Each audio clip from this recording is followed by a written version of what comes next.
Today in this room, you're in the presence of a cyborg. Not an everyday experience.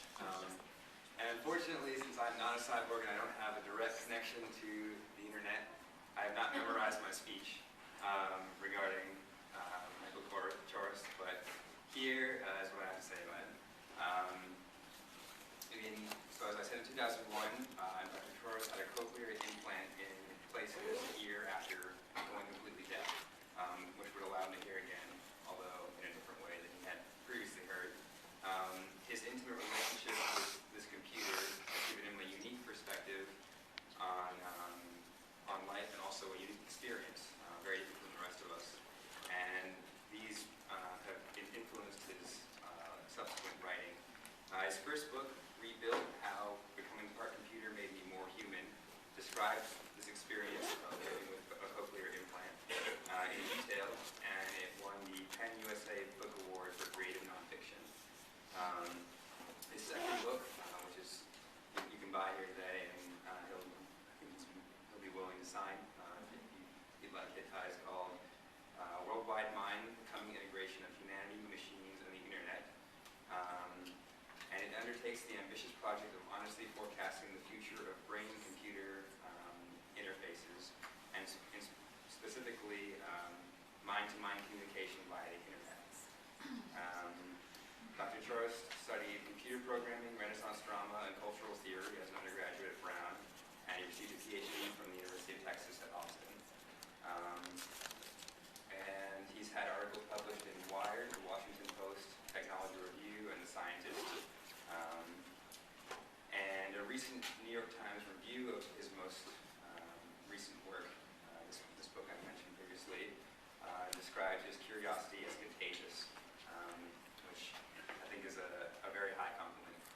So we're all very excited to have him here to speak to us. Thanks a lot, Dr. Chorost.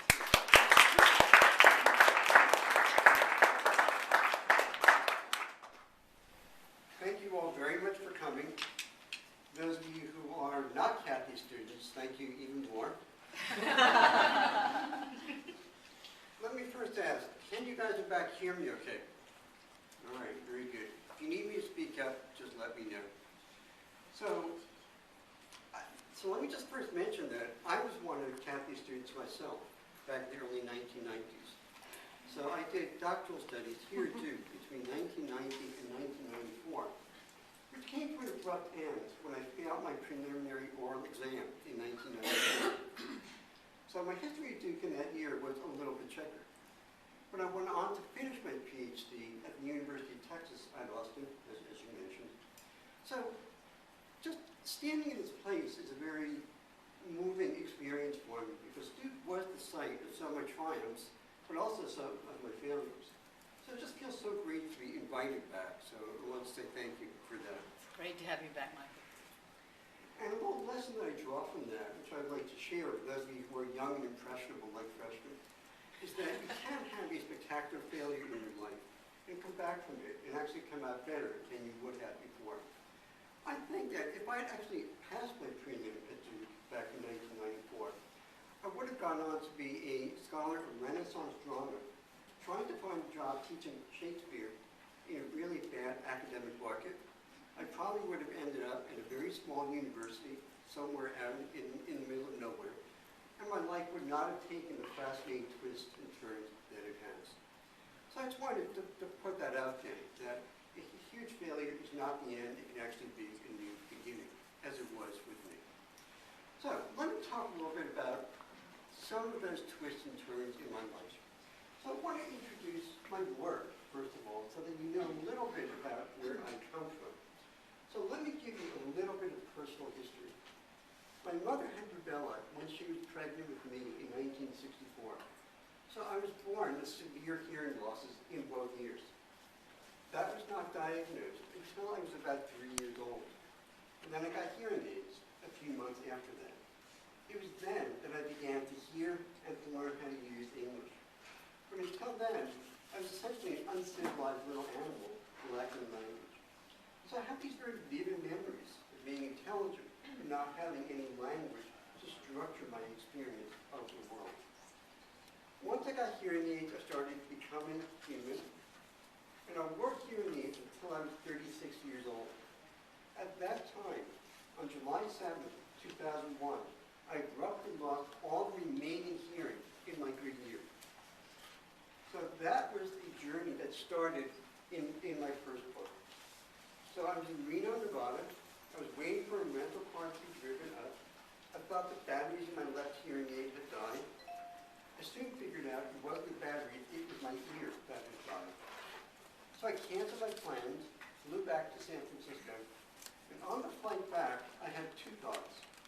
My first thought was, now it's time for me to get a cochlear implant. My second thought was, I could probably write a book about this. Which is exactly what I went on to do. So it came out in hardcover in 2005, and you can actually see this CAT scan of my skull showing the implant embedded in my head. So I'd like to say I'm the only author in publishing history with a picture of the insider's head and the outsider's head on the same book jacket.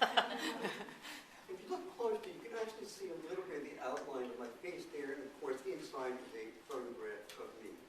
I'll talk more about cochlear implants in just a moment. And then it came out in paperback about a year later, and that is my nursery school graduation.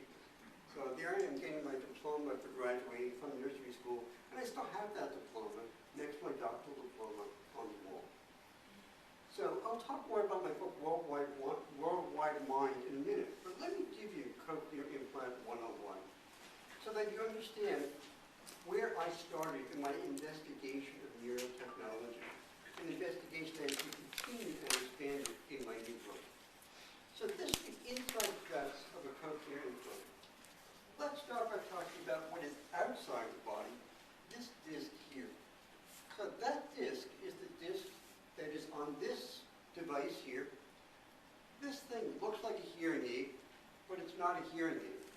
Because I'm totally deaf, no hearing aid in the world will help me, because I cannot hear any sound at all. What this does is take in sound. It's the microphone. This is the processing unit in the middle. This is the lithium-ion battery that powers the system. This disc is a radio transmitter that sends a string of bits, of ones and zeros, from the processor through my skin to the implant in my skull. And it sticks there because there's a magnet in it. So it was a stick to the side of my head. Stupid implant tricks. And it is now, in fact, working. The disc is actually sending a radio signal through my skin into my head. So that's what's on the outside. Now, let's look at what happens on the inside.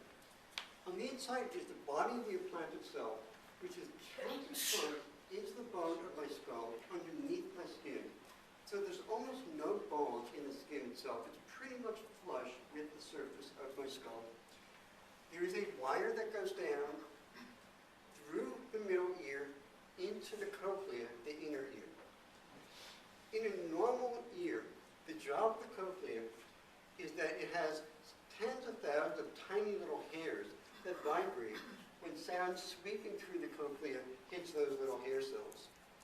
As they vibrate, they trigger nerve endings, and those nerve endings send sound information to the brain. The reason I'm deaf is because my inner ear has lost those tiny hairs that resonate to sounds. You can actually see those little hairs right here in this cutaway. So those hairs are gone, but the nerves themselves are still intact. My auditory nerve is just fine. It's kind of like stripping all the keys off the piano. My inner ear can still send sound signals. There's just no mechanical device for transducing sound into nerve impulses. A cochlear implant replaces that system by stimulating the auditory nerve directly. So in this close-up, you can see that there is an